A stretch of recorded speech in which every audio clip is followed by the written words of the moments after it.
Грибная полянка рецепті. Әзірлеу үшін бізге қажетті заттар.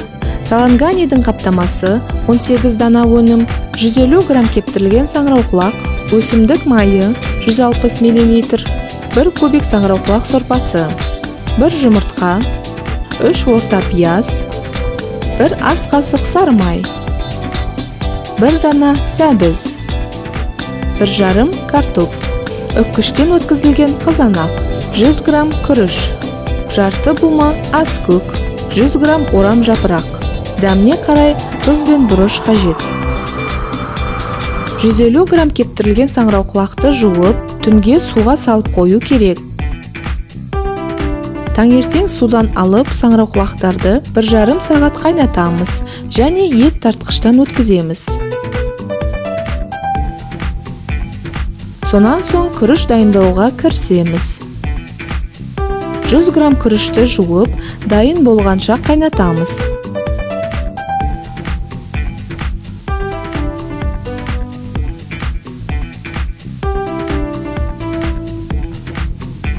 Жүз грамм пиязды ұсақтап турап, өсімдік майына дайын болғанша қуырамыз.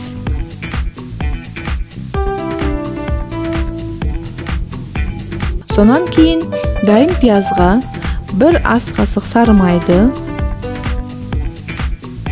саңырауқұлақ фаршын саламыз.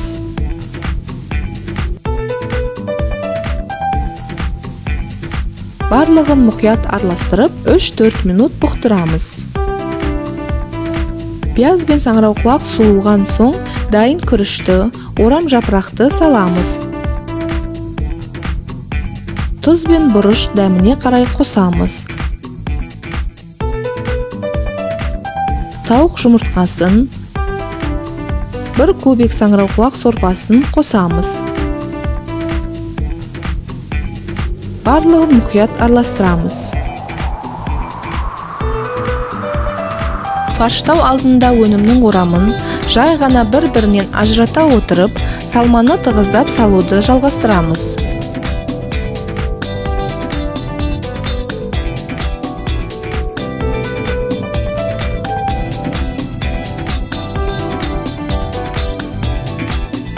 Нәтижесінде фарш пен тығыз солдырылған салма өнімнің биіктігін ұлғайтып, орнықтырады.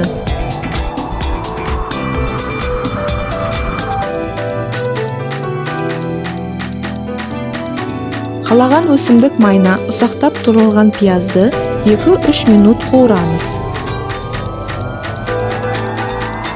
Сәбіз саламыз.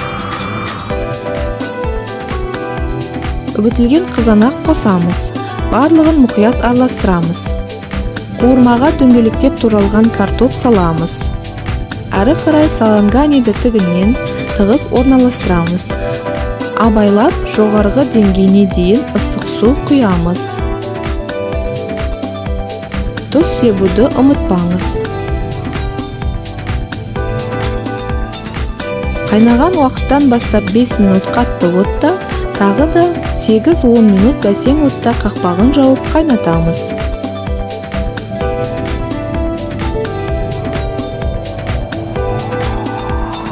Саланганиді ыдысқа абайлап түбінен демей отырып саламыз. Тағамды ыстық күйінде ас көкпен және тұздықпен ұсыныңыз. Ас дәмді болсын.